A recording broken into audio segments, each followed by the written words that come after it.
Vamos a llegar a los niveles de Ecuador. Ecuador tiene un problema en este momento de inseguridad gravísimo ahora con la llegada de un presidente muy joven, por cierto, 36 años, Daniel Noboa, ciudadano estadounidense, nació en Miami, empresario exitoso, se convierte en el presidente de Ecuador en una elección que no tuvo ningún tipo de problema en cuanto a cuestionamientos, donde no se le ha podido ubicar en la geografía política este presidente si es de derecha, de centro derecha, de puro centro, hay quienes dicen que es de centro izquierda, pero porque es empresario no lo pueden ubicar. Pero el asunto es que el crimen está desbordado allá.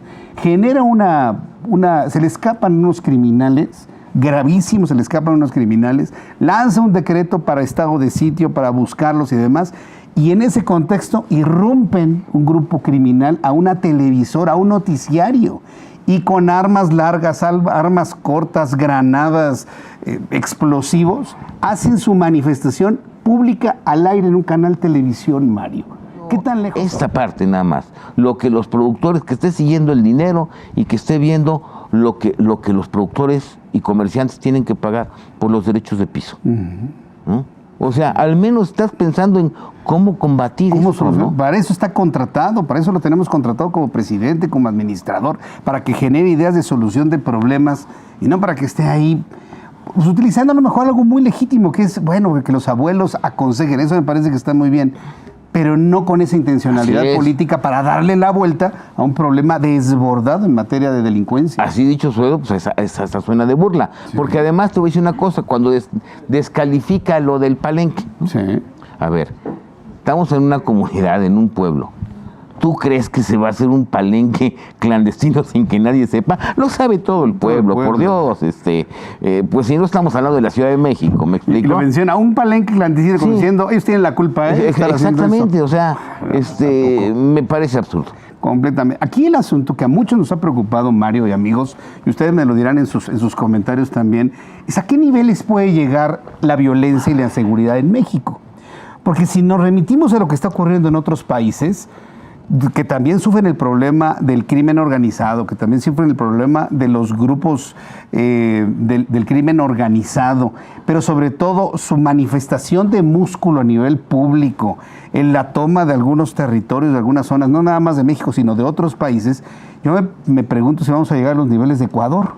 Ecuador tiene un problema en este momento de inseguridad gravísimo ahora con la llegada de un presidente muy joven, por cierto, 36 años, Daniel Noboa, ciudadano estadounidense, nació en Miami, empresario exitoso, se convierte en el presidente de Ecuador en una elección que no tuvo ningún tipo de problema en cuanto a cuestionamientos, donde no se le ha podido ubicar en la geografía política este presidente si es de derecha, de centro derecha, de puro centro, hay quienes dicen que es de centro izquierda, pero porque es empresario no lo pueden ubicar. Pero el asunto es que el crimen está desbordado allá. Genera se le escapan unos criminales, gravísimos, se le escapan unos criminales, lanza un decreto para estado de sitio, para buscarlos y demás, y en ese contexto irrumpen un grupo criminal a una televisora, a un noticiario, y con armas largas, armas cortas, granadas, explosivos, hacen su manifestación pública al aire en un canal televisión, Mario. ¿Qué tan lejos o qué tan cerca estamos de una expresión así aquí en México? Yo lo siento lejos, pero de todas maneras...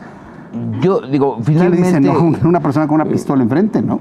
Finalmente Ecuador es un territorio pequeño, ¿no? Sí, toda proporción guardada, claro. En donde el alcance que puede tener una acción así, pues es a todo el país, ¿no? El hecho de tomar una televisora, el hecho de, pues también hubo motines en cárceles, ¿no? Entonces puede darle la impresión de que todo el país está tomado. México es mucho más grande que eso. Sí. Pero a ver, tampoco es muy... Aquí no han tomado una estación de televisión. No. Pero acuérdate el Culiacanazo. Sí. Y acuérdate muchos territorios, muchos municipios donde día tras día hay quema de carros. Se cerró, la gente no puede salir. Entonces, no estamos... Yo, desde mi punto de vista, no es, digamos, comparable vis a vis, pero tampoco estamos muy lejos territorialmente. Hay muchos lugares en donde hoy los domina el narco, y no es nuevo que hay muchos municipios, muchas zonas en donde son dominadas. A ver, yo estaba viendo el otro día en un noticiero que la gente está construyendo refugios antiaéreos para los bombardeos con los drones. los pasaron, me parece, voy a citar la fuente, me parece que fue Milenio, Sí. hacen como unas excavaciones, les ponen techitos, haz de cuenta en la guerra, lo que vemos en las películas de los soldados que están en estas como Sí, trincheras, aperturados ahí, sí. lo están haciendo. ¿Qué cosa? O sea, ese es el problema, ¿no? Que empezamos a tener elementos para pensar en una especie de guerra civil dentro de los países con el crimen organizado. Antes de, ya estamos entrando a la recta final de nuestro programa del día de hoy, no quiero dejar pasar lo que dijo el presidente sobre lo ocurrido en Ecuador en las últimas horas. Vamos a escucharlo. En el caso de lo que está sucediendo en Ecuador, expresamos nuestra solidaridad, nuestro apoyo al pueblo de Ecuador, a su gobierno, y desde luego que reprobamos estas actitudes vandálicas, la violencia, el querer imponerse con el uso de la fuerza. No estamos nosotros de acuerdo con eso, apoyamos al pueblo y al gobierno de Ecuador en esta situación que yo espero sea transitoria y que se restablezca la paz en el país hermano de Ecuador. Bueno, ahí está el mensaje del presidente, me parece que es rescatable, pero pues tampoco menciona si tenemos en México el peligro de algo así. No le convendría mencionarlo, ¿no? Yo creo que no, y lo que yo sí resaltaría es que, primero, no son vandálicas, son terroristas. Es terrorismo. Ponerle el justo nombre a las cosas, tienes toda la razón. No Mario. es vandálico, es terrorismo, porque lo que vimos ayer de los soldados que tenían, los guardias que tenían pues, amarrados, hincados, ejecutándolos, pues es terrorismo, ¿no? Por un lado. Y a ver, ¿por qué no le recomienda al presidente de Ecuador pues que mande un mensaje a los abuelos de estos patanes, ¿no?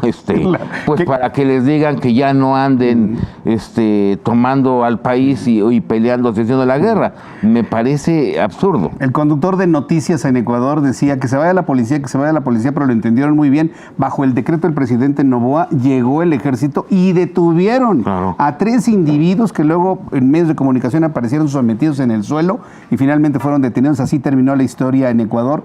Pero no podemos pensar en acciones en ningún país latinoamericano, y mucho menos en México, de algo similar. Se nos está acabando el tiempo y antes quiero platicar con Vero Iracheta. Platiquemos con Vero Iracheta lo que el público nos dice, cuántos superchats tenemos. Vero, adelante, ¿cómo estás? Pues vamos muy bien, estamos con 6,000 personas conectadas en este momento, Jesús y Mario, entonces nos ha ido muy bien, los likes ahí van, les agradecemos profundamente todo ese apoyo, de verdad, es importantísimo para crear más programas. Tenemos algunos comentarios, como el de Silvia Ruiz, que pregunta de qué color tiene que ir vestida la marcha del 18